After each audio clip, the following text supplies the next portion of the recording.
Welcome to Seven Trumpets Prepper, and in this video, guys, I'm going to talk to you about wrath versus tribulation. It drives me insane when people talk about pre-tribulation rapture doctrine, and I know I've hammered this so many times over the past 3 years especially, but this video today, after it's said and done, if you still believe in a pre-tribulation rapture, I don't know how you can, unless you're twisting Scripture. Because after this video today, the only point you can still arrive at, in my opinion, is a mid-tribulation rapture or a post-tribulation rapture, which I am totally a supporter of, is the post-trib. To begin with, I'm going to take and we're going to discuss Noah and the children of Israel in the past, and we're going to use that same concept principle moving forward for the present with children of Israel and with the days of Noah, because Messiah explained the days of Noah would be like the last days. So it's a great parallel. To start off with two scripture verses, because I believe that no doctrine should be built upon just one verse taken out of context. What I would prefer to do to begin this video is to read out of the scripture and in a copy of the book of Enoch. I know most people don't consider the book of Enoch canonized scripture, but if you find it reading throughout the New Testament, there is almost direct quotes, line for line, taken from the book of Enoch in the New Testament, quoted multiple times. So anyway, and not only is it mentioned, but it's quoted multiple times throughout the New Testament. Most people are completely oblivious to that, and so just bash the book of Enoch.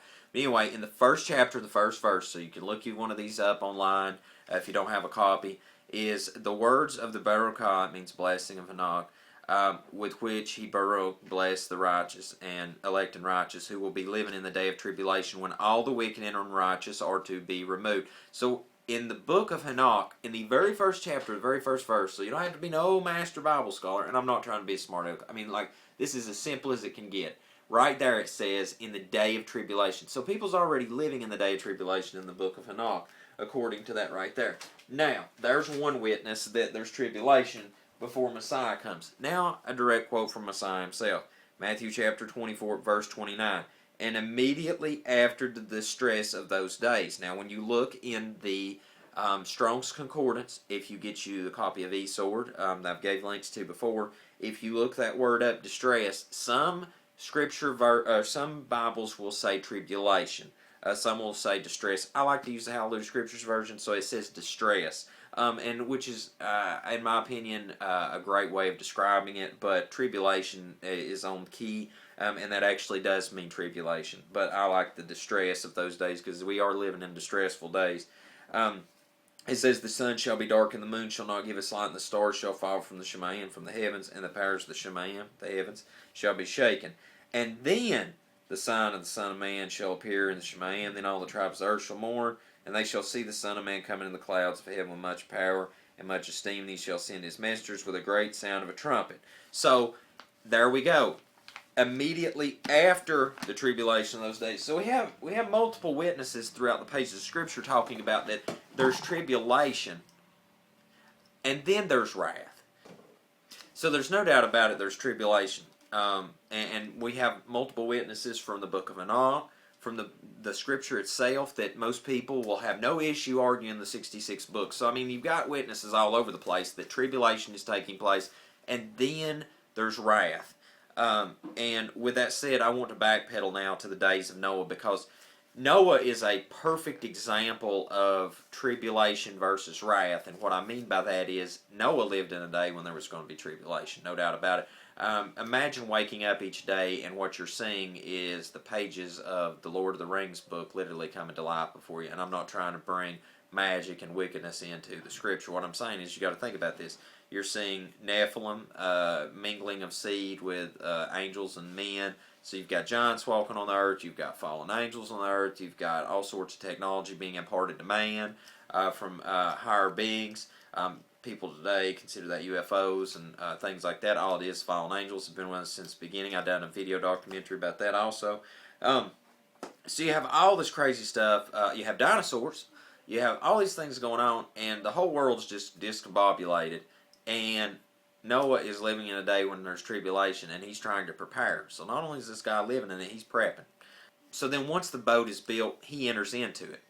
And so his family, even though that the heavens is being broken down, the water from above, the water from below, you have this whole situation going on where they're going through tribulation in the boat. The wrath outside the boat is being poured out upon the rest of humanity, on the fallen. And so we can see here a thin line being divided that, but nevertheless there's a line because Noah moved through the tribulation and made it into the new age, whereas the wicked and the fallen angels, the giants and all those that were on the earth were removed through the wrath of the Most High. And so that's a prime example. One that is really easy to understand, I believe, is the children of Israel in Egypt.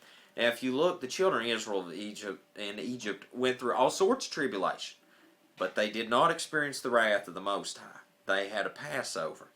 And this time of year right now, when I'm filming this, is the time of year for Passover. And, as you look through the context of Scripture there, and as the verses are being put up on the screen right now as I'm speaking, as you read those chapters and you go through it, you see that as the tribulation actually began for the children of Israel, they were in bondage for hundreds of years. But at the very end of that, it really got excruciating because not only were they in bondage, not only was Pharaoh, you're going to make bricks without straw now, but on top of all that, here's these plagues starting to be poured out, and they experienced the first portion of that. But then there was a division put between the people of Master Yahweh and the people of Egypt, of Mitzrayim. So you see the day comes when the animals, the beasts of Egypt are executed. They're all dead the next morning. And yet none of the Hebrew Israelite people's animals, livestock are hurt. And then not only is there more division put between, but the magicians had the bulls and the sores upon their body to the point where they couldn't even stand before Moshe anymore to try to divine and do magic and try to do the same things. So the Most High, not only during that tribulation's done a division, there's a line between that, but then the wrath came, where the blood was put upon the post of the home and up on the lintel, and those that did not have it, the wrath was poured upon them. The firstborn was slain. But those that had the blood, and we can relate this further to keeping the commandments and having faith for the future. Just a little note there. If you look at the parallels, then the people in Egypt, the Egyptians lost their firstborn through the wrath of the Most High pouring it out on them, and then the children of Israel left. And this can also be a prime example of the, people want to say the rapture. I say it the gathering of the Most High, Him gathering His people out of the midst of the wicked. There's a lot to be taken parallels from the flood with Noah and the children of Israel leaving Egypt. I mean, they're right there is everything that you see in Revelation, and I'm going to move to that in just a second. But you see these parallels is that there is people in tribulation, all people, and then at the point, then there's a division in that tribulation put where that the righteous are separated, they are cut off, but not for destruction, they're cut off as a remnant. And then the wicked are dealt with wrath. They're killed, whether it was with the flood or whether it was with the firstborn being executed. Okay, so now let's look to now, to our generation. What can we take from this? Well, as we've read from the book of Enoch and from the scripture itself from Matthew, the book of Matthew, we can find very well documented that there's tribulation that the last generation will be living in. Well, here we are, we're living in it. Every day it's getting worse in my opinion. The apostles, those that documented these things in the time of Messiah, 11 out of 12 of them died. You know, they were executed for standing up for the Most High. I mean, Yohanan was the only one that I can find recorded that didn't die a horrible death, even though he was burnt in a pot of oil, I believe. So all of them went through tribulation. But nevertheless, they'll escape the Most High's wrath in the last day for faith. So, our last generation, what can we glean from all these things that I've just covered? Well, here's this. For those that believe in pre-tribulation rapture, you have a problem. Is that as you look through the pages of Revelation, and as I've done a documentary series on it, you can check the link there, is that there's righteous people and there's the wicked going through tribulation, but then there comes a segregation time where then only the wicked are tormented. And I'll give you an example of this. The first four trumpets, you see that it affects all of the world. You don't read in any context where that the righteous or the wicked are specifically separated off. That it's actually taking portions and thirds upon the world. But then you reach trumpet 5, and the wicked are specifically targeted for the, I will actually say wrath, and I don't want to say things out of context in Scripture, but I mean, tormented by these beings for 5 months. That's pretty hardcore. I mean, that's not just tribulation. That's some wrath you're going to be going through there. And then trumpet 6 and 7, it just gets worse.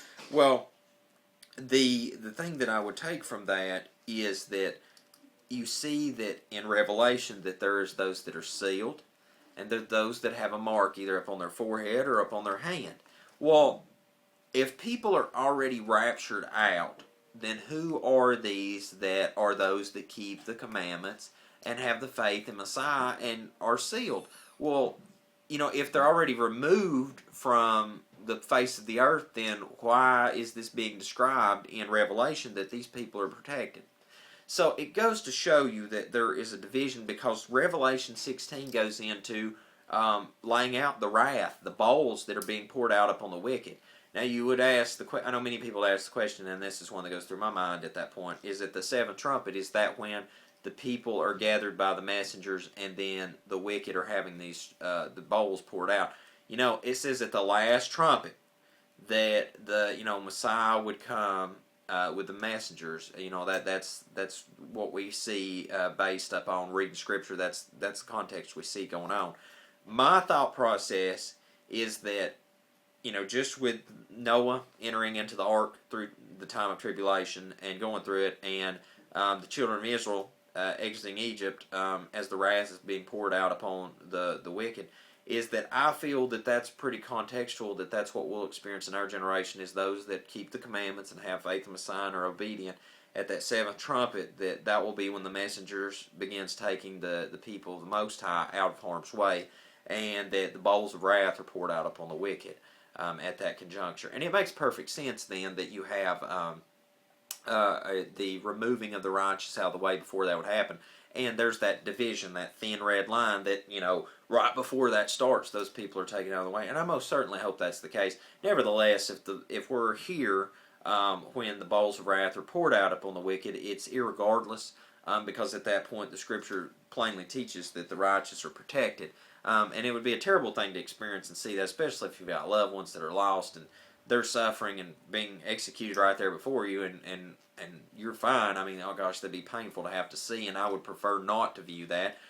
Furthermore, if I was wicked and, you know, my family was righteous, I wouldn't want them to see that and look upon them, because I've died in my own sin, you know. But anyway, that's kind of off context what we're talking about here. The point that I would give to you from this Scripture discussion is there is a clear division between wrath and tribulation. The Scriptures define this out time and again. Noah and the children of Israel are perfect examples of this, that there was tribulation, there was an endurance through that tribulation, there was a division during that tribulation, and then there was a final outpouring of wrath.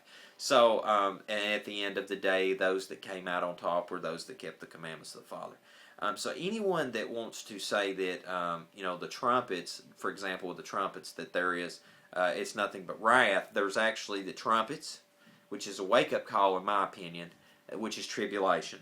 And then following the trumpets, there is a removal of the people of the Most High, and then a wrath upon the wicked. And I hope that's a clarification. It's something that comes up to me often. It's something I think upon often, because if you have a clear understanding of it and you can discern it from Scripture and also show people quickly from Scripture that, it clears a lot of things up for people, because most people believe that trumpets and the bowls of wrath are the same thing. Many people believe that tribulation is wrath, and that's not so.